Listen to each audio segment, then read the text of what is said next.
नमस्कार. तर आज आपण बनवूयात वेगळ्या पद्धतीने टेस्टी मसाला भेंडी.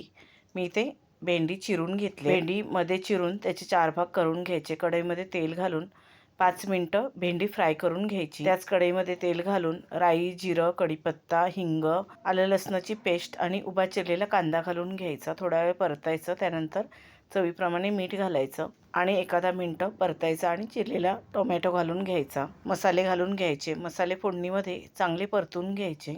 वरून थोडी कसुरी मेथी घालायची. परत एखादा मिनिट परतायचं आणि त्याच्यामध्ये फ्राय केलेली भेंडी घालून घ्यायची. भेंडीसुद्धा ग्रेव्हीमध्ये व्यवस्थित मिक्स करून घ्यायची. भेंडी फ्राय केलेली आहे त्याच्यामुळे जास्त शिजवायची सुद्धा गरज नाही. 2 मिनटं भेंडी चांगली परतून घ्यायची. त्यानंतर 2-3 चमचे दाण्याचा कूट घालायचा आणि दाण्याचा कूटसुद्धा भेंडीमध्ये व्यवस्थित मिक्स करायचा. ही आपली मस्त मसाला भेंडी बनवून तयार आहे. तुम्ही नक्की बनवून बघा. धन्यवाद.